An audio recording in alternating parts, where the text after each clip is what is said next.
ends ROTC. Why? Because the whole place is under the Navy, and for some mysterious reason, the whole concept of the entire ROTC Corps is based on an elite battalion. So it's not going to be just simple marching left and right on weekends under the broiling hot sun. No, we were immersed in so many things, like lectures on jungle survival, actual experience immersion in jungle survival, how to field dress, disassemble and reassemble a 45 caliber, an M16. These were part of the courses that were being done to us before.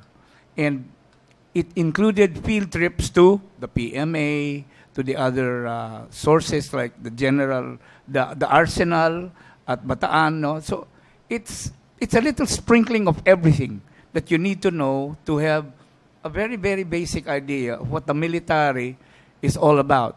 Because at that time, that was in 71 to 74, that period of martial law, we were ready.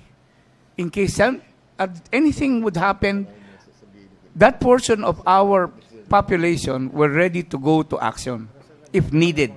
Now, what's the difference then and now? Now it's very, very much more abundant in opportunities and content. When I say content, my God, you're not only talking about preparing the students for reservist responsibilities like in Singapore and in Israel, but now you can involve them in really preparing them for what really needs counts. And nobody, not even the CHED director here, mentioned anything about the opportunities of getting the students immersed in cyber defense.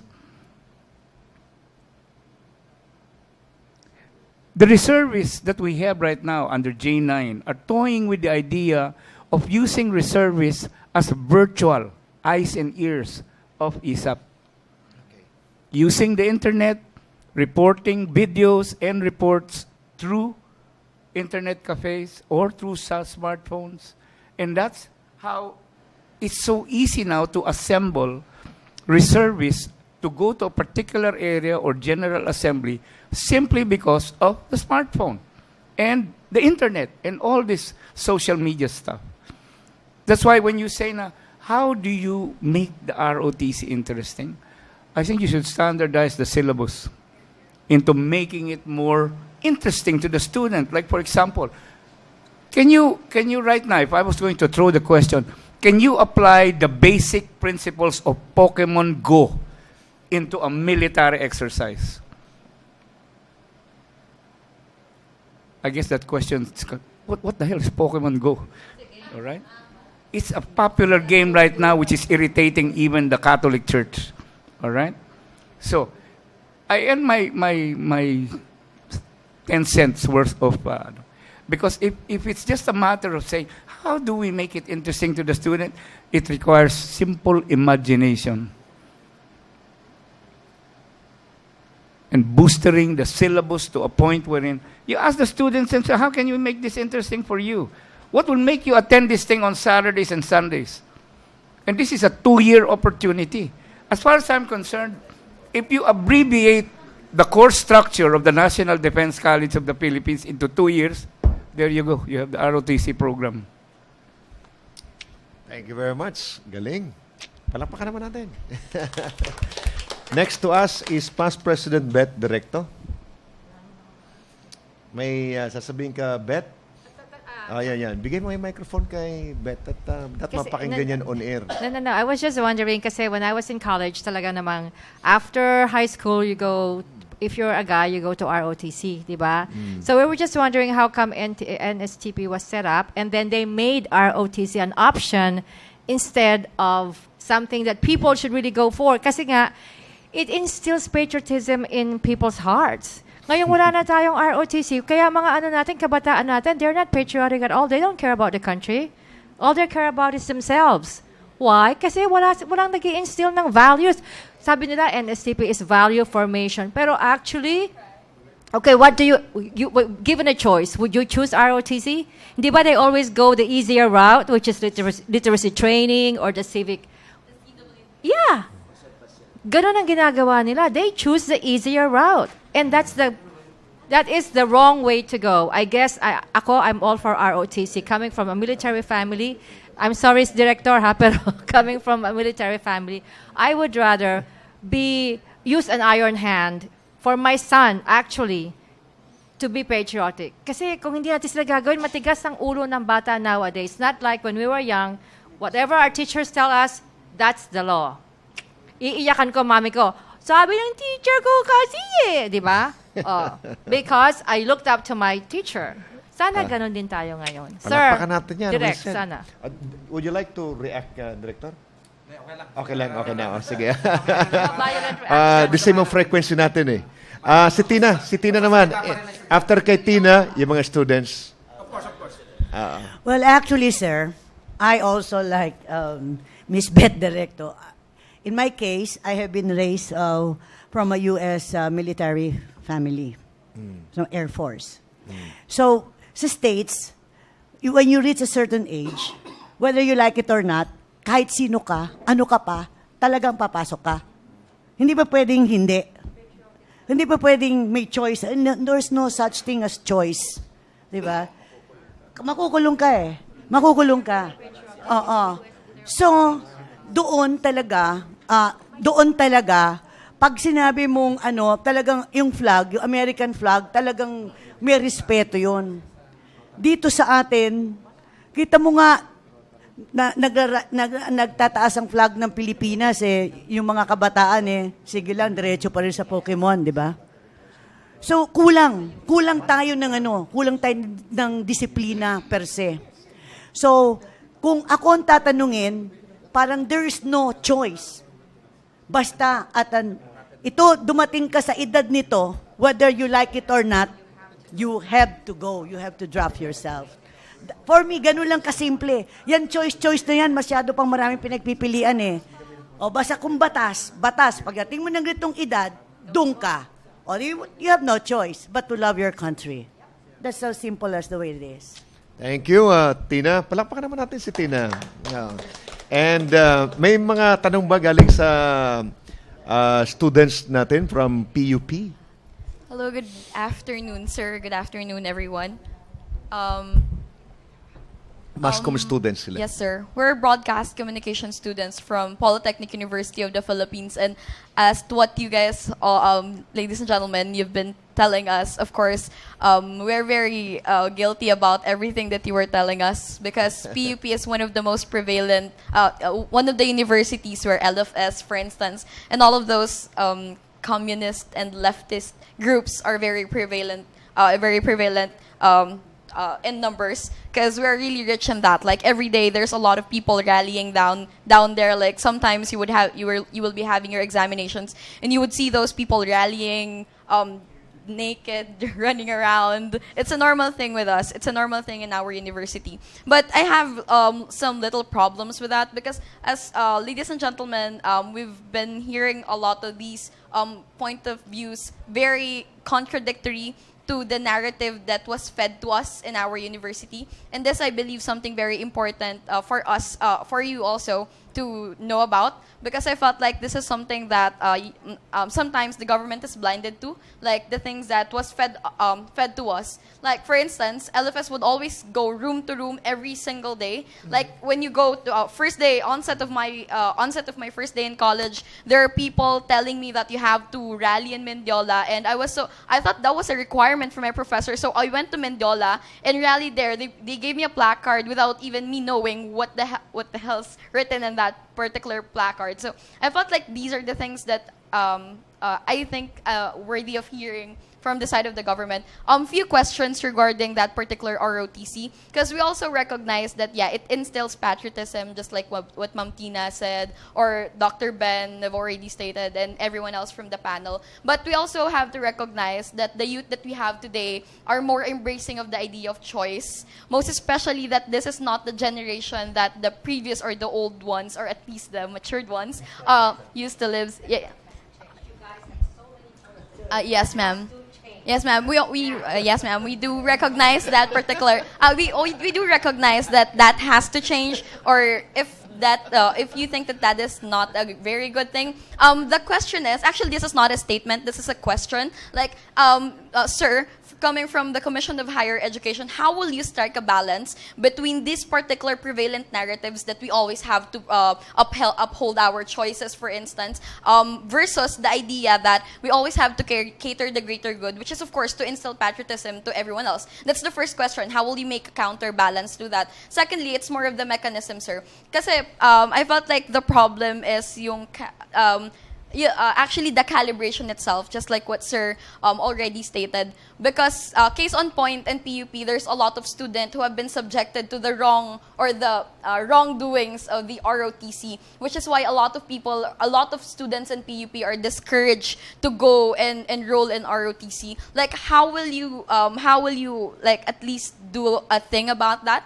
Like, yung idea po ng calibration nung particular policy, how will it run? Like, will there be any checks and balances? Because apparently we opted to choose CWTS because CWTS is, of course, the easier way. That's a correct statement, and that's how it best describes. It's an easier way because apparently we just have to pay. Me personally, I haven't attended any CWTS seminar for the past 2 years of my college. I only paid. And asking me the amount will be a different topic. Pero the thing is, if you're gonna ask me what did I learn about my NSTP class, relatively zero. So I felt like, sir, with those kinds of things, how will you strike a balance? Teka. Bago ko sagutin yan. So, meaning you completed your NSTP, CWTS, even not attending a single... I think I attended 2 seminars, but those are seminars who only lasted for 30 minutes. But the class, you attended the class? You go to I enrolled a class, sir. Like, we're a class. Of course, we're a enrollment block. is Yes, sir. enrollment. But you attended the class.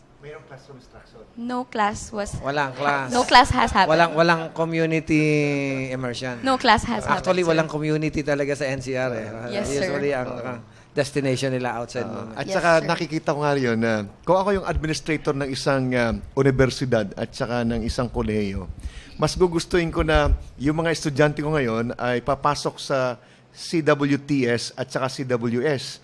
Kasi unang-una, mas mura sa part ng administrator ng isang school. Dahil ang babayaran mo lang ay yung coordinator. Samantalang sa ROTC program, kung magkano yung tuition ng mga estudyante, i-request nila yan at gagamitin doon sa ROTC program activities like ang dami kasing activities sa ROTC. Talagang dapat ito is i-revisit talaga yung programa and marami pala talaga tayong director. Sige, sagutin ko yung question mo. Striking a balance, actually, reflecting on the meeting earlier. Nakalagay kasi talaga naman sa constitution natin yung to protect and serve the people, di ba? And the problem is, minerge sa isang batas, yung NSTP law, yung sa military at saka dun sa non-ROTC or non-military. Yung civic role at saka yung military role. Minerge sa isa. So, kung ano man ang naging rason kung bakit naging batas yun, maraming mga issue before 2001 at naging batas na yan. Siguro, ang titingnan na lang natin ay kung paano natin ma-implement. In my personal opinion, maganda yung batas. Ngayon, meron lang problema yung isang ahensya sa gobyerno about the reservist problem, yung source of reservist, which is ROTC. At yung ROTC ay nakalink dun sa NSTP law. To strike the balance, actually, nung nag-usap nga ang commission at saka DND kung paano i-address yan, nag-usap naman. Siguro hindi lang ganun talaga ka-effective yung naging strategy to increase more the enrollment dun sa ROTC. So siguro tama talaga. Baka talagang tingnan na natin yung CWTS in a way. Kung talagang ganun lang yung ginagawa ng mga kabataan, hindi tama yun. Pero ang design at prinsipyo on how it will, kumbaga, transform our student into in a patriotic way, not necessarily to be member of military, dun ka sa civic, meron ka rin dapat role at Yes, ang CWTS ang design. Pero kung hindi ka uma-attend, so paano mo nga ma-instill sa sarili mo as a Pilipino, di ba? Unless, kumbaga, naging other experiences doon sa magiging work mo later pagka ano. Pero yung programa na yon ang designed to start our people, lalo na nandoon tayo sa higher education. Kasi kung usually naka-design sa first year yun. First year pa lang at natuto ka na kung paano ka makakatulong sa bayan mo. Gagawa ka ng paraan kung paano mo gagawin yon for the rest of your schooling sa higher education. So, again, kasi ang provision kasi ng NSTP law ay tinitingnan din doon yung choice ng mga kabataan, ng mga estudyante. At sa side kasi ng higher education, nagiging fair yun. We want wisdom of learners. Kasi iba na yung panahon ngayon compare doon sa dati. Dati kasi parang ang learning nanggagaling lang sa facilitator. Pero ngayon hindi. Ang learning ay merong contribution ng learner kung paano sila matututo. At yung isang provision ng batas na yon, ang tingin ko na maganda. Siguro hindi lang ganun ka attractive yung ROTC para yun ang maging choice ng estudyante. Maraming balakid mare at parang easy way. Sinabi na nga ng ating estudyante sa PUP.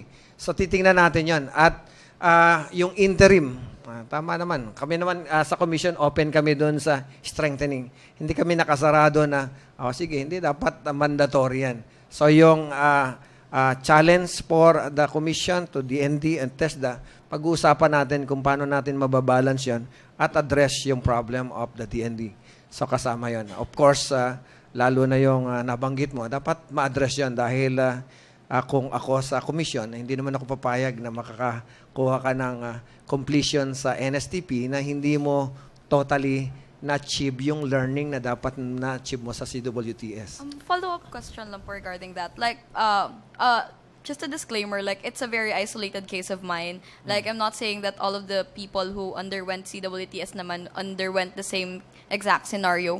Pero, in recognition po of the flaws of CWTS, for instance, sir, that we currently have in the system, like, how would you even entice, for instance, us individuals to opt in? Or if it will not be if it will not be mandatory, if there will be options, for instance, how would you entice the youth or these college students to opt into ROTC than CWTS? Parang given all the incentives at the side of CWTS. Noong 2008 nga, nang lumapit yung DN, 2008 pa yan, na medyo malaki na yung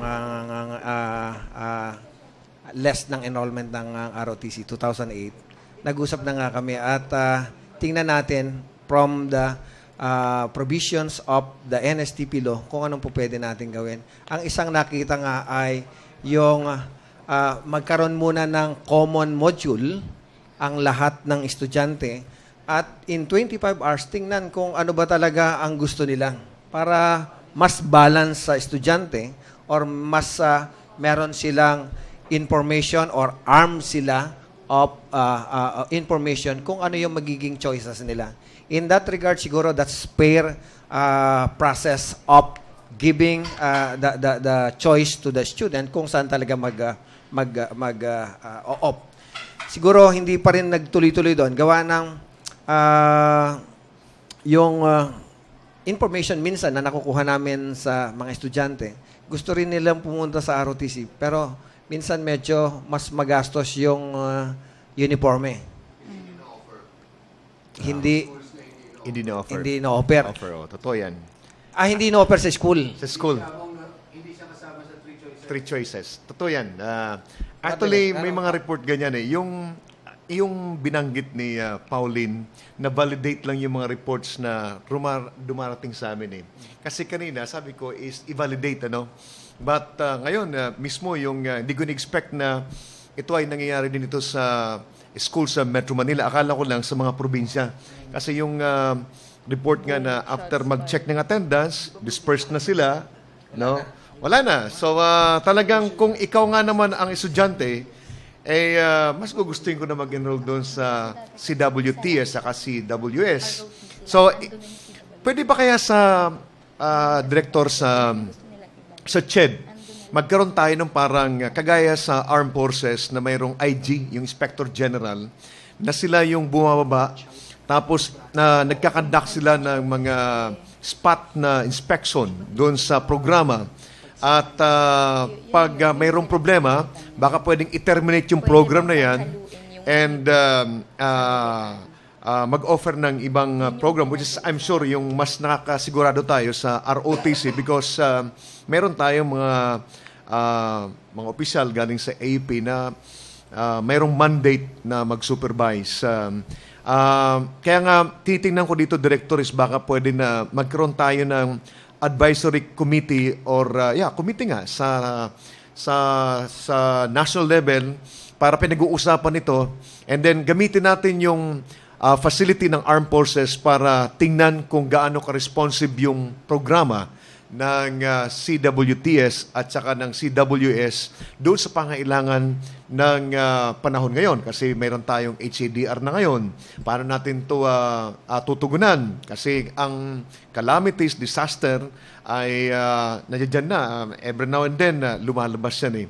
But I'd like to thank Paulina. Yes. Talagang ako'y happy kanina na yung mga reports na nakakarating sa akin is na-validate mo. Hindi naman tayo nag-usap kanina eh, di ba? And Director, at least nakarating sa attention mo, direct from the mouth, directly from the student. Kunin naman natin yung last na lang ha. Quote me agad. Meron ka pa? Meron. No. Okay, si naman, bago tayo magpaalam, para lahat makatanong. It was a collab na po. Or do you wanna ask anything else? Gusto mo magtanong, Junel? Sure. Siguro. Sige, Junel. Ito lang, naisip ko lang kanina. Ba't di na lang parang ano siya, parang, anong tawag doon, parang advice na lang. Parang, ba't di na lang pwedeng parang daanan na lang ng estudyante lahat? Na yung ROTC, CWTS, parang di na siya magiging option. Kunwari, parang first year ROTC, second year CWTS. Ganun. Option na. May violation sa May violations NSDP law yan. Papa. Ayun, tapos yung... Pero maganda yung binanggit ni Colonel Samudio na dapat siguro mas strengthen na. Kasi doon sa batas kasi ng NSTP, hindi lang CHED ang merong responsibility doon. CHED, DND at saka TESDA. So siguro kasama sa pinag-uusapan ang ROTC, sasama na rin natin yun kung paano natin palakasin ang monitoring. Kasi kung hindi pumasok sa scope ng radar namin itong mga ganitong limited kasi ang resources nila eh. Manpower na ilan lang sila. Ang tingin ko, isa naging agreement natin noon, Colonel, noong 2008-2009. Because prior to that kasi, marami talagang mga negative reports from the Department of National Defense about malpractices of CWTS. Yung tipong pawalis-walis. Pero in some good, in fairness naman, hindi naman siguro lahat. In fairness to other good institutions, kagaya dun sa De La Salle. Alam nyo, sa De La Salle, balance yung enrollment nila. At dun sa De La Salle report, at we keep on communicating with De La Salle. Sa De La Salle, ang una naming na-receive na ang enrollment, saglit lang sir, ang enrollment ng ROTC ay madami babae sa De La Salle top. At saka yung CWTS, LTS, nakabalance. And so, kumbaga, compared to negative reports coming from the grounds and from the DND, so may mga good implementors talaga naman. And so, siyempre, hindi naman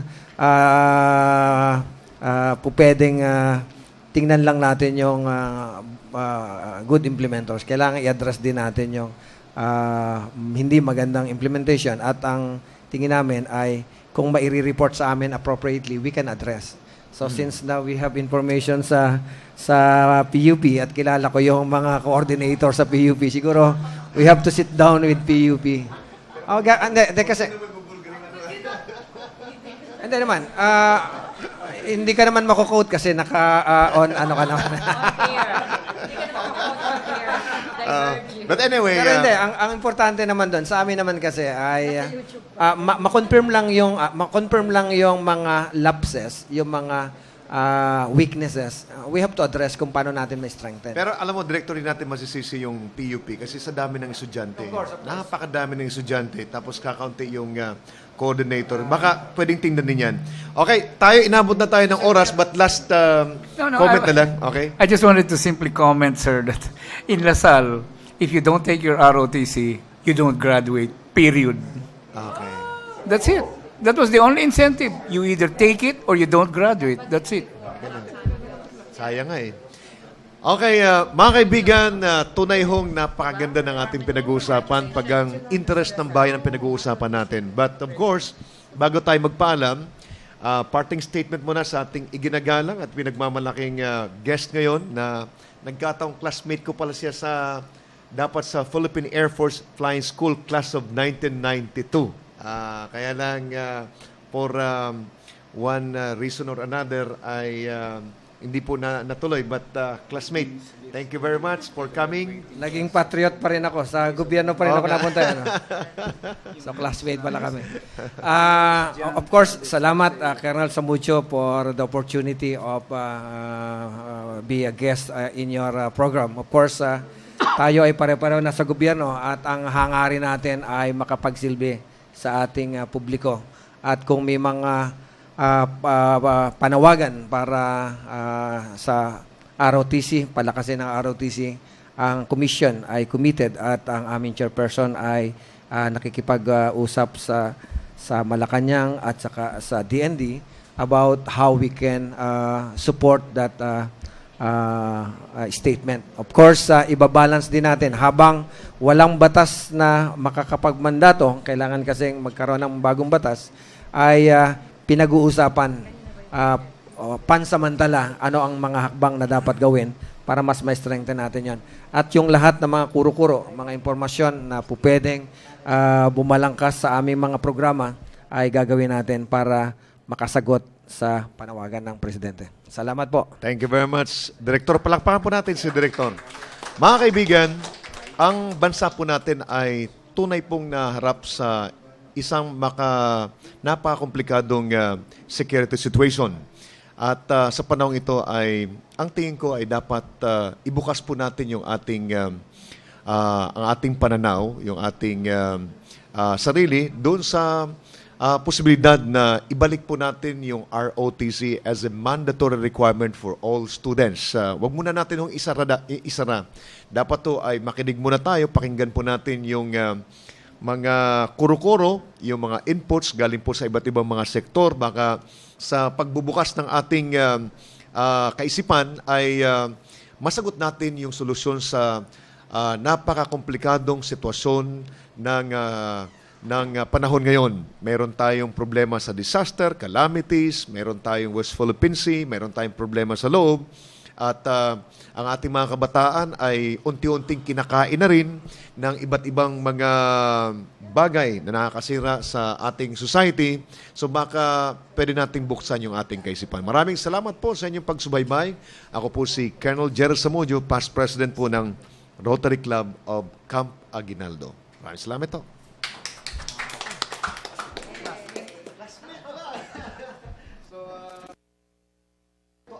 By the way, that next meeting, I will be inviting my classmate to join the Rotary Club of Camp Aguinaldo. I think nobody from the members of the club will oppose on my recommendation because nandito yung mga decision makers. So